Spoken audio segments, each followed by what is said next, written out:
नमस्कार। आयुर्वेदिक के video lecture में आपका स्वागत है। आज हम लोग जो है अष्टांग हृदय सूत्रस्थान का छठा चैप्टर पढ़ेंगे और 5 चैप्टर तक हम लोगों ने पढ़ लिया है और उसका एमसीक्यू भी हम लोगों ने प्रैक्टिस करी है। तो उन सब चीज़ों को आप वहाँ से कवर करिएगा। बाकी ये जो है मैं आपको जो है एग्ज़ाम के ओरिएंटेड है वो सारी चीज़ें यहाँ पे बता रहा हूँ। और सबसे बड़ी बात ये है कि ये चैप्टर बहुत बड़ा है और बहुत इंपॉर्टेंट भी है। तो हम लोग बेसिक चीज़ें इसमें देखेंगे, क्या क्या इंपॉर्टेंट चीज़ें हम लोग को पढ़नी है। तो सबसे पहले देखिए चैप्टर का नाम क्या है। चैप्टर का नाम जो है वह है अन्न स्वरूप विज्ञानी अध्याय।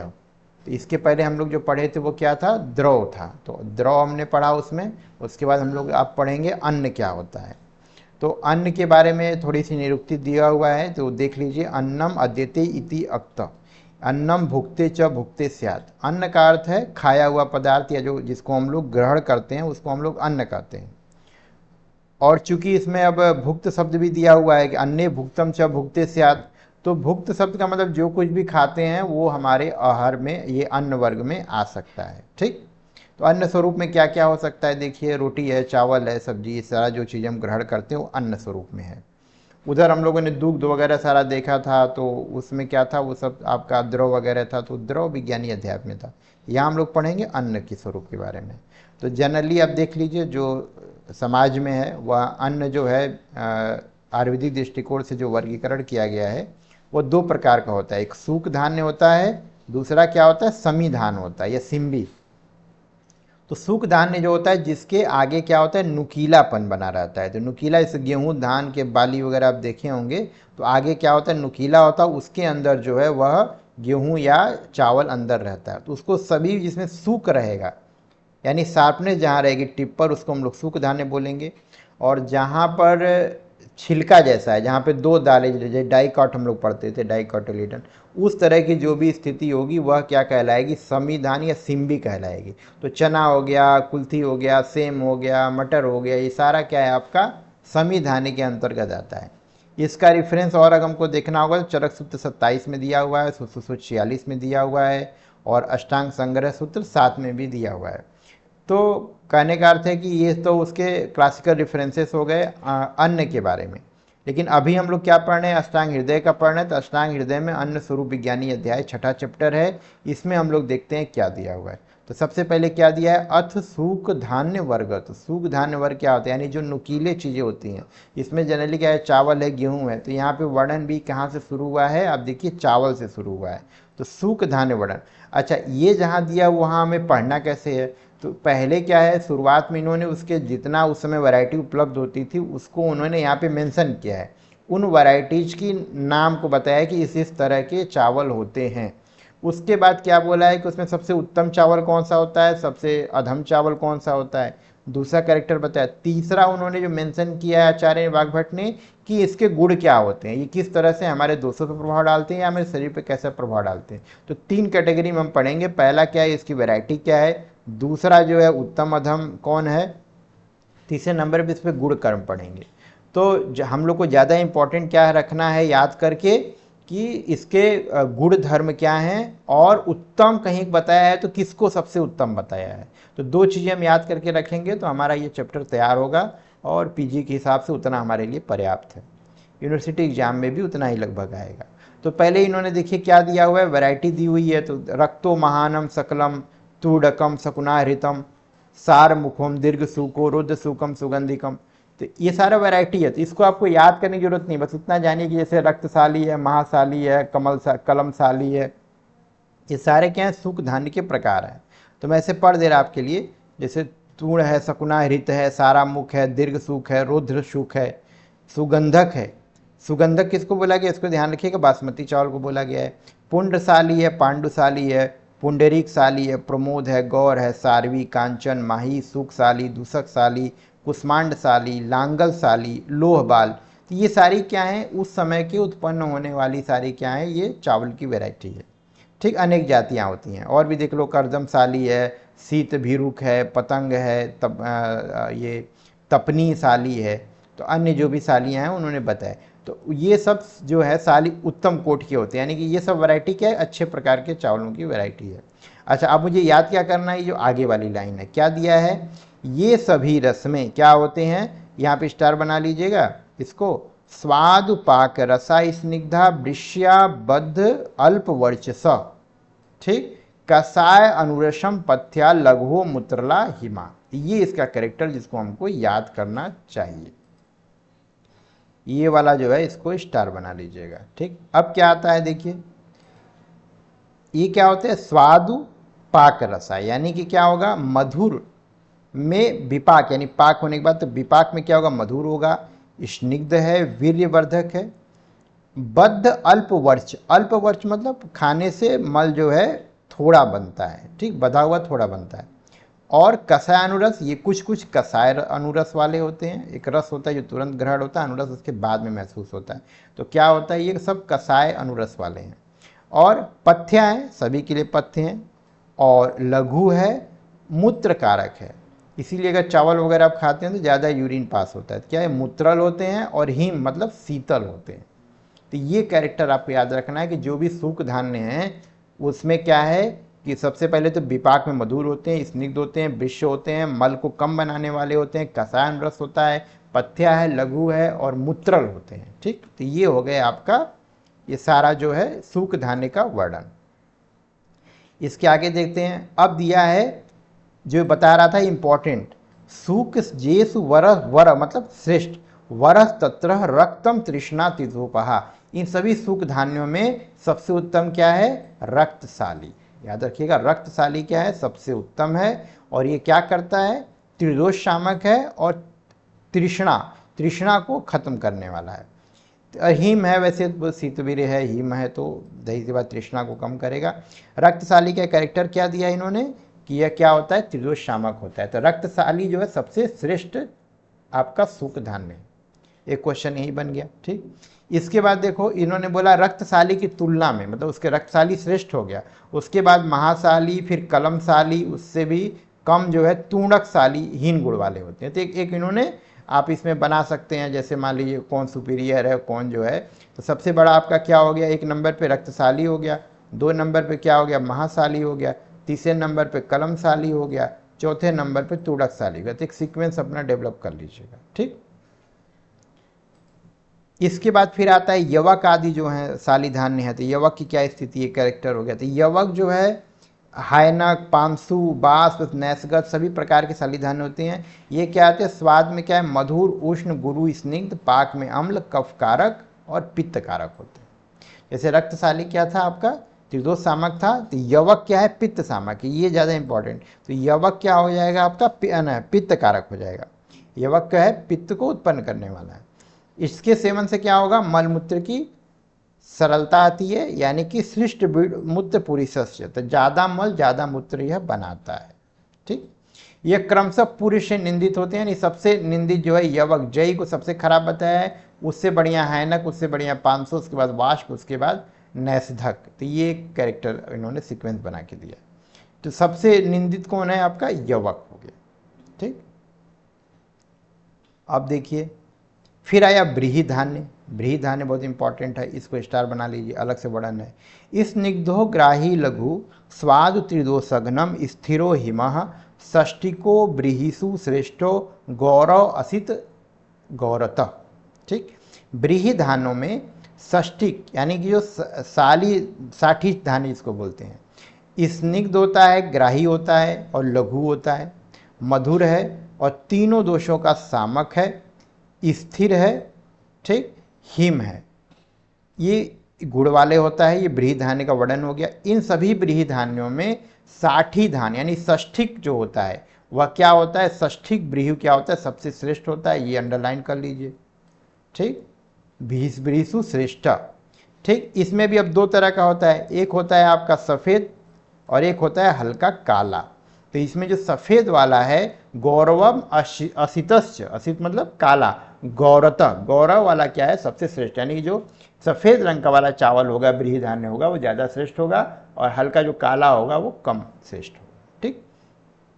षष्टिक धान्य देखो ग्रीष्म ऋतु में पकता है, 60 दिनों में जो तैयार होता है उसी को हम लोग षष्ठी बोलते हैं। षष्ठी की कई जातियाँ दिया है, तो षष्टिक है, कंगू है, पीतक है, कालकक है, तो ये सब अब मतलब ये अलग से रेफरेंस वक्तव्य में है, तो आचार्य ने जो बताना था आपको यहाँ तक बता दिया है। अब हम आते हैं सामान्य गुण वाले षष्टिक, यानी कि अन्य सभी का क्या होगा। तो इसके अतिरिक्त ततः क्रमान क्रमान ब्रीहि कृष्णम ब्रीहि हित जतु मुखा कुकुटांड, तो सब नाम दिया हुआ है, तो कुछ नहीं, इनको नाम कर लीजिए। समांतर कुछ कम गुण वाले होंगे, तो मतलब जो पहले आपको बताया गया बृहदान्य बता दिया गया, जिसमें आप षष्ठी याद रखिएगा, और वहाँ रक्तशाली सबसे श्रेष्ठ होता है। बाकी महाब्रीहि कृष्ण ब्रीहि जतुमुख कुकुटांड कपाल परावत सुकर वरक उद्दालक उज्ज्वाल, ये सब क्या है, जैसे ज्वार बाजरा जुनरी चीन कौड़ी, ये सारे क्या हो जाते हैं, गिरधन कुरविंद, ये समान गुण वाले षष्टिक हैं। ठीक। अन्य ब्रीहि में भी लगभग सेम आएगा, वही मधुर है, पिपाक में अम्ल है, पित्त कारक है, पाचन में गुरु है और उष्ण है। तो इनसे क्या है, बहुमूत्र, बहुत ज़्यादा मूत्र पुरुष पैदा होता है, ये पौष्टिक नहीं होते हैं। तो ये सारे जो हैं अन्य, इसके अतिरिक्त जो ऊपर बताया गया है वो सारे क्या हैं कि उसमें से आप ये ध्यान रखिएगा, पाटल का इन्होंने वर्णन किया है, त्रिदोषत्वेन पाटला। पाटल क्या होता है, वो तीनों दोषों को प्रकोपित करने वाला। ठीक। तो यहाँ तक अगर हम समराइज करेंगे तो आपको एक आइडिया लग जाएगा। आप देख लीजिए ऊपर से कि सबसे पहले देखिए रक्तशाली सबसे उत्तम होता है, त्रिदोष शामक होता है, और उसके बाद महाशाली है, कलमशाली है, तूनकशाली है। यवक जो होता है पित्तकारक होता है, याद रखिएगा। और यवक जो है सबसे निंदित भी होता है। ठीक, जय जिसको बोलते हैं। बृहदान्य में देखो, बृहदान्य क्या होता है, ये भी तीनों दोषों का शामक है और अच्छा होता है, जिसमें साठी षष्टिक ब्रीहि सबसे उत्तम होता है, और उसमें भी जो गौर षष्टिक होता है वो सबसे श्रेष्ठ हो। यहाँ तक कवर हुआ। इसके अलावा फिर ये सारे वैरायटी दिया उन्होंने। उसके बाद अब देखिए ब्रीहि, अन्य ब्रीहिधारों में अगर वो पूछता है तो जैसे रक्तशाली को हमने बताया कि यह त्रिदोष शामक होता है, तो पाटल क्या है, त्रिदोष कारक है। तो ये आपको याद करना। ठीक है। फिर उसके अलावा और तो कुछ इंपॉर्टेंट नहीं है। हाँ, वक्तव्य में आप देख लीजिए, इसे साली धान्य दिया है, तो फसल उगने से जो खेतों की जरूरत होती है शरद ऋतु के बाद पकते हैं। षष्टिक धान्य जो है वो 60 दिनों में पककर तैयार होते हैं। बृहद धान्य होते हैं वो शरद काल में पकने वाले आंसू धान्य। ठीक। इसके बाद है तृण धान्य। तृण धान्य क्या है, कोदो सावा, वो इसमें यहाँ सब आते हैं। तो ये क्या होता है, जैसे कंगू है, कोदरव है, निवार है, श्यामक है, ये सब क्या है, निसार धान्य में कोई सार नहीं है। ये सभी क्या होते हैं, देख लो, सीरत हैं, हल्के हैं, वातकारक, लेखन, यानी रुक्षता इनमें ज़्यादा है, कफ और पित्त नाशक होते हैं। तो जहाँ पे हमको रुक्षता लानी होगी वहाँ हम तृण धान्यों का प्रयोग करेंगे, कोदो सवा एडवाइस करेंगे। तो याद रखिएगा, कोदरव और श्यामक ये तृण धान्य के एग्जाम्पल हैं। ठीक। अच्छा, तृण धान्य क्यों बोलते हैं कि तृण धान्य यानी हल कृष्णम न भूंजितम, इनको बोया नहीं जाता, इसलिए क्या होता है, ये अपने आप उगते हैं, तो इसलिए इनको जो है नहीं, तृण धान्य बिना जोते बोए, हाँ स्वयं उग जाते हैं इसलिए, और कहीं भी बोए जाते हैं। हमारे धर्म के साथ एक व्रत है, तो होता है ना, जो उगाया हुआ अन्न नहीं खाते हैं, तो उसमें लोग ये तृण धान्यों का भी प्रयोग करते हैं। फिर आता है प्रियंगु। अब प्रियंगु बाय नेम दिया इसलिए इंपॉर्टेंट हो गया। प्रियंगु का कैरेक्टर देखिए, भग्न संधानकृत, बहुत इंपॉर्टेंट है। प्रियंगु का प्रयोग जहाँ पर हड्डियाँ वगैरह टूट जाती हैं, हमें वहाँ प्रियंगु धान्य का प्रयोग करना चाहिए। यह क्या होता है, शरीर को मोटा बनाता है और पाचन में गुरु होता है। देखना साउंड ऑफ।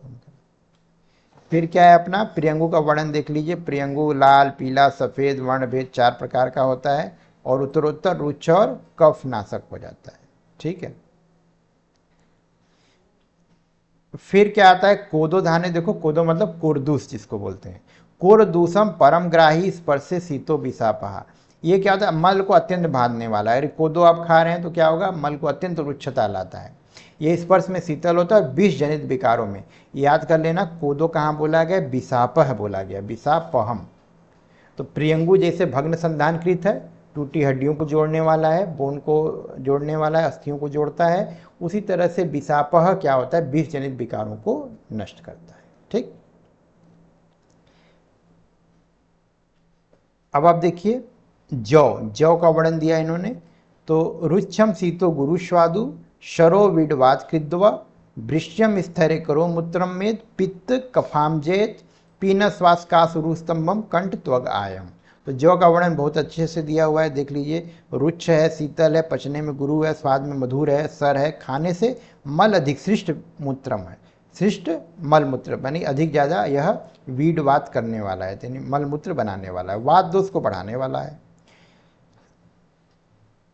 पित्त और कफ विकारों को जीतता है, ये अंडरलाइन कर लो। और श्वास, काश, पीनस और उरु स्तंभ में प्रयोग किया जाता है।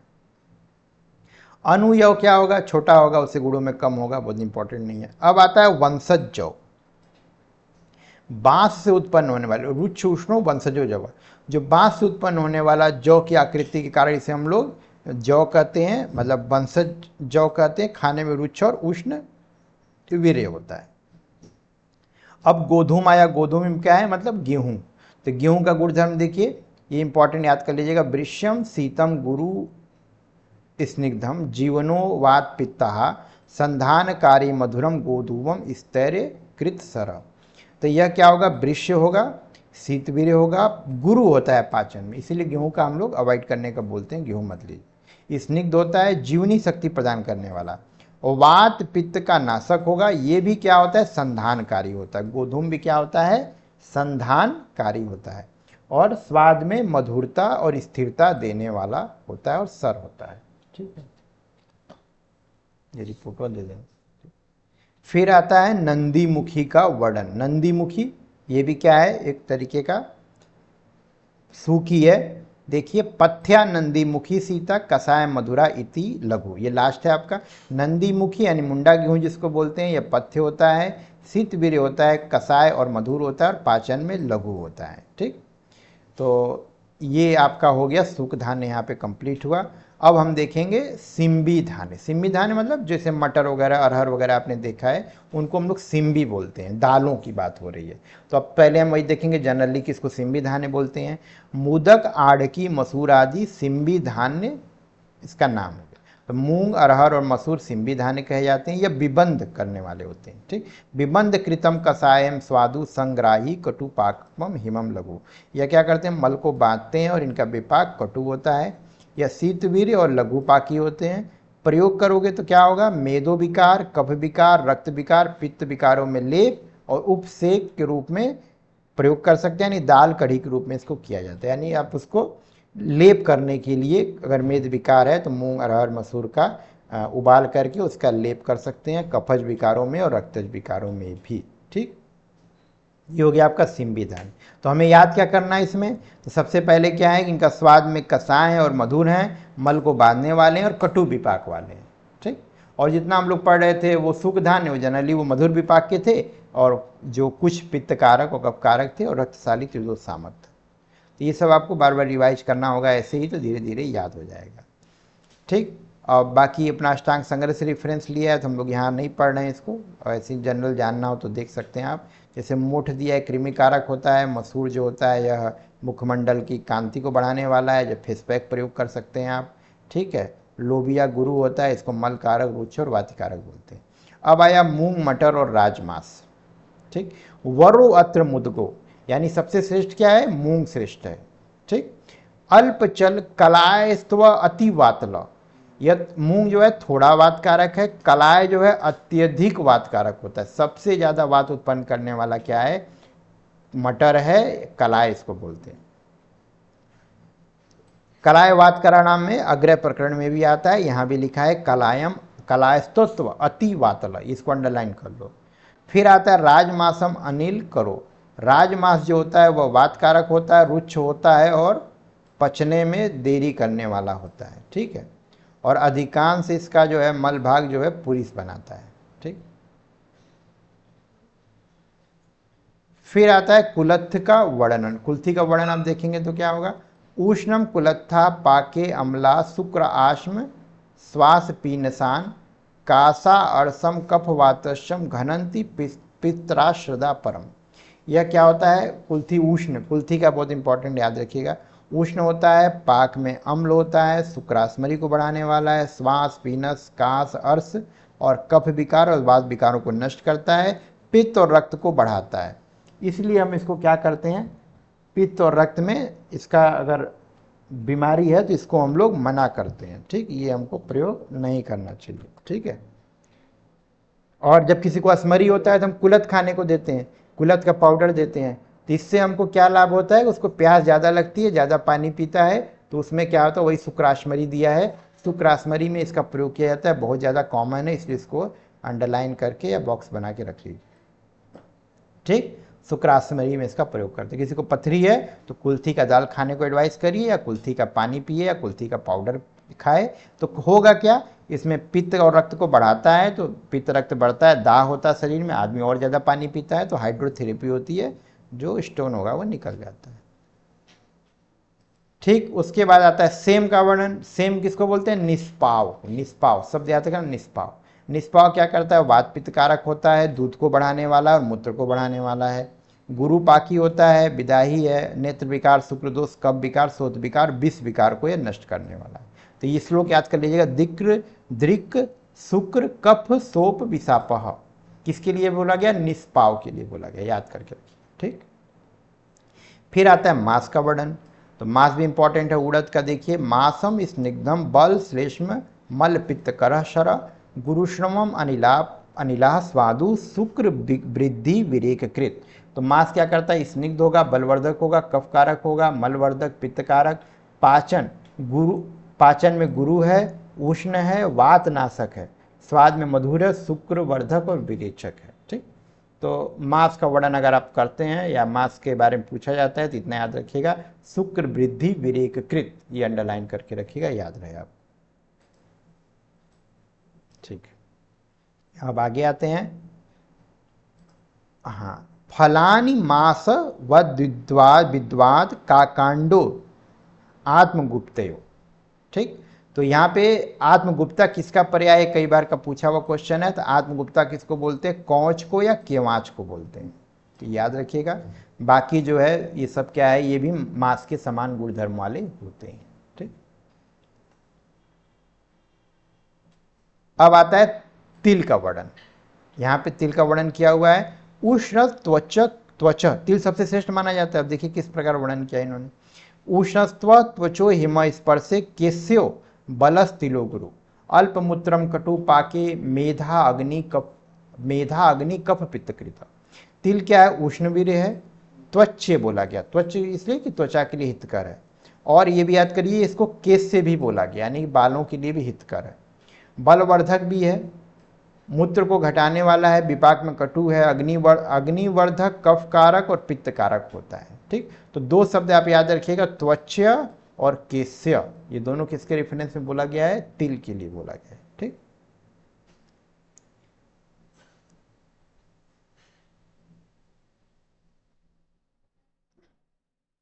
अब आता है अतसी और कुसुम्ब बीज। अतसी और इनका तेल होगा तो कैसा होगा, देख लीजिए, स्निग्धो उमा, उमा मतलब अतसी हो गया, इस स्निग्धम स्वाद मधुरम तिक्त वीर्यम उष्ण वीर्यम कफकार का, पित्तकार की है, गुरुपाकी है, दृष्टिनाशक, दृष्टिनाशक याद कर लीजिए। ठीक है, दृक शुक्र हित कटु, यानी दृष्टिनाशक शुक्रनाशक ये है। बाकी जो है अपना विपाक में मधुर है, और कुसुम्ब भी है इसी के अतसी के समान वाला है, तो बहुत इंपॉर्टेंट नहीं है। ठीक है, मांस और यवक का देख लीजिए, मांसवत्र। हाँ, अब देखो श्रेष्ठ निकृष्ट जब पूछे तो वो इंपॉर्टेंट हो जाएगा। तो सिम्बी धान्यों में क्या है, मांस जो होता है वो उक्त सभी धान्यों में अवर निकृष्ट होता है, और सूक धान्यों में सबसे निकृष्ट क्या हो गया आपका, यवक। ठीक, यानी मांस जो है आपका यहाँ निकृष्ट है, इसमें सिम्बी धान्यों में, और यवक जो है वो आपका सूक धान्य में निकृष्ट है, यानी अधम है, ये इंपॉर्टेंट। फिर नव धान्य अभिष्यंदी, अगर धान्य आपने लिया है दोनों प्रकार के सूक्ष्म में, तो जो नया धान होगा वो कैसा होगा, वो अभिष्यंदी होगा, कफकारक होगा, इसीलिए लोग पुराना चावल ही पसंद करते हैं। साल भर पुराना होने पर वो क्या होता है, लघु पचने वाले हो जाते हैं, लघु संवत्सरो सितम।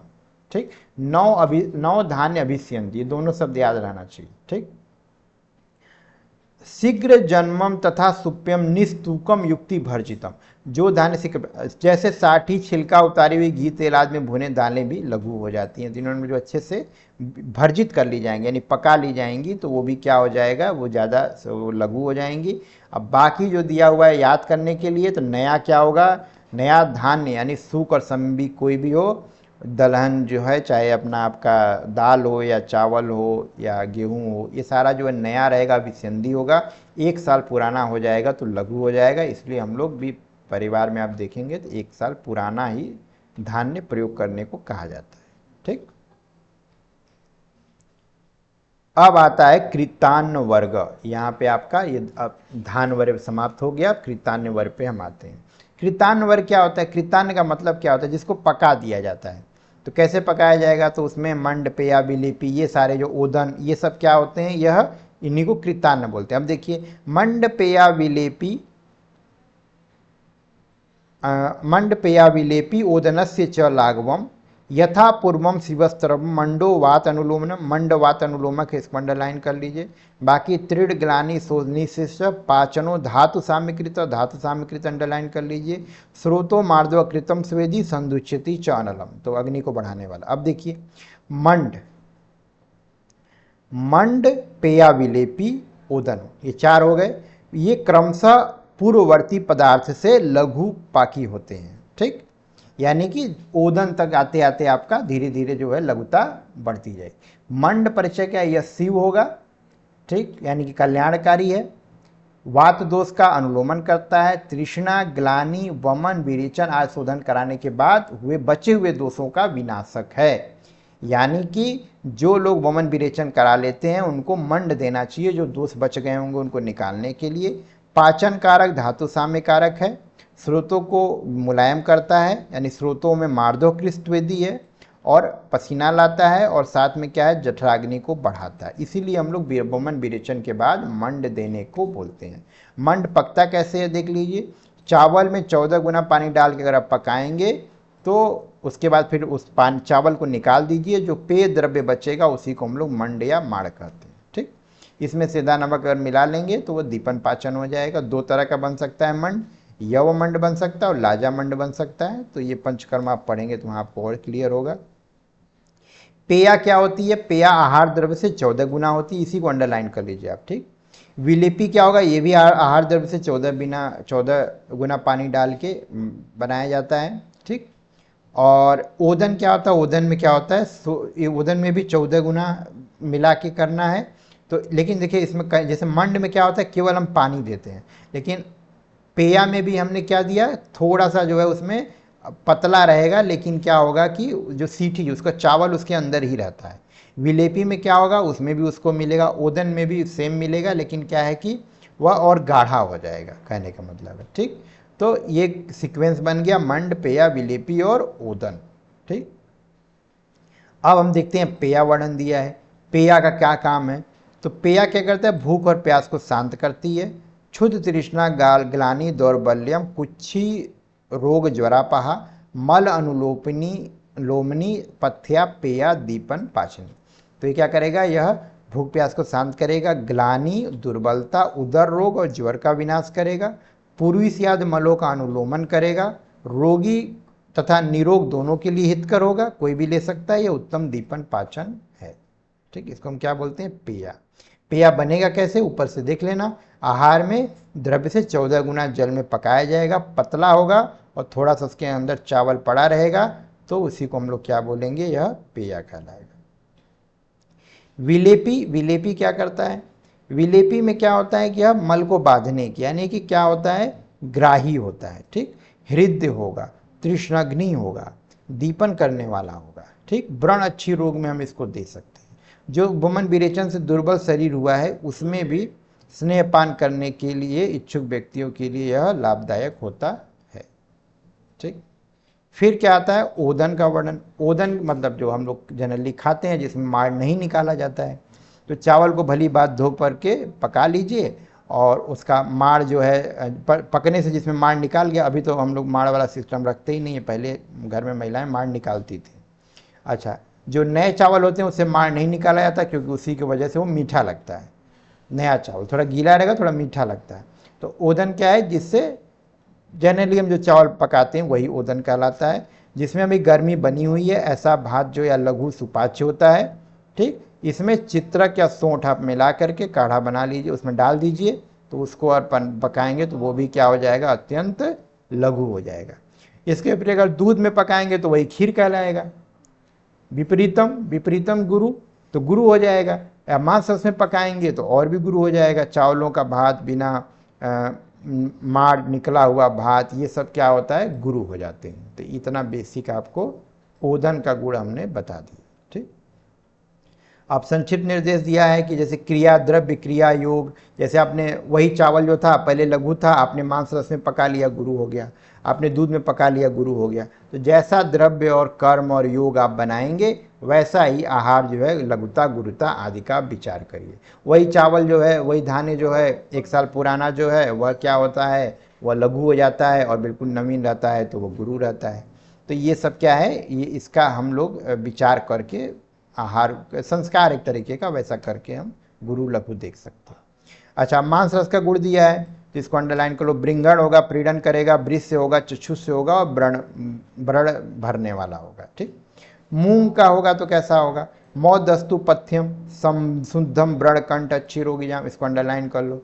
तो जो वमन विरेचन जो भी किए रहते हैं उनके लिए व्रण कंठ और नेत्र रोगियों के लिए क्या होता है, यह पथ्य होता है। कुलथ का यूस अगर बनाएंगे, यूस मतलब शुभ बनाएंगे तो क्या होगा, यह क्या होगा, वात अनुलोमन होगा। और तूनी प्रतितूनी, अभी नहीं आप आगे आप लोग पढ़ेंगे, तो एक बीमारी होती है जिसमें पेन होता है, तो उसके लिए गुल्म रोग, तूनी प्रतूनी, तूनी में भी वात रोगों का विनाशक होता है। ठीक, तिल पीढ़्याक होगा तो जो तिल की खली से जो बने हुए भोज्य पदार्थ होते हैं, चना सरसों के पत्तों को सुखाकर बनाए गए शाक जो होंगे। विरूढ़क किसको बोलते हैं देख लो, जिसमें अंकुरित हो जाते हैं उसको हम लोग क्या बोलते हैं, विरूढ़ ही बोलते हैं, विरूढ़। और कांजी में डाले गए पदार्थ ये सभी क्या होते हैं, दृष्टिनाशक, वात आदि दोष कारक होते हैं, ग्लानि कारक होते हैं और गुरु होते हैं। ठीक, इसीलिए क्या होता है कि हम लोग जनरली जैसे आयुर्वेद की दृष्टि से देखेंगे तो अंकुरित चीज़ें हम लोगों में मना की जाती हैं खाने के लिए। ठीक, फिर आता है आपका रसाला के गुण। रसाला क्या होता है, श्रीखंड जिसको बोलते हैं। श्रीखंड क्या होता है, मीठा रहता है। तो रसाला ब्रिंगड़ी वृष्या स्निग्धम बल्या रुचि प्रदा।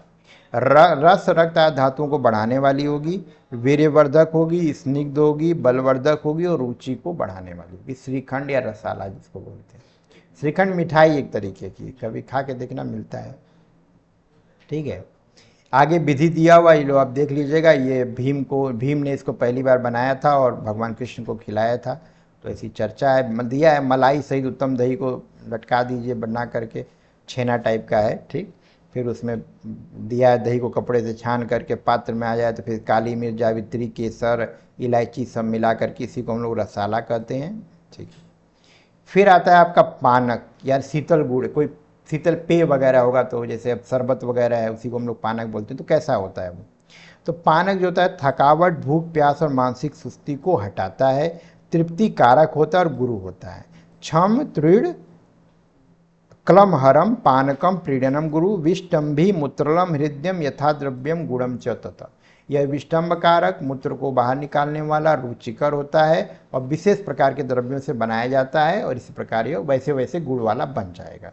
तो आम का बन जाता है, इमली का बन जाता है, जिसका भी आप पानक बनाइए आप बना सकते हैं। ठीक, पन्ना जिसको बोलते हैं।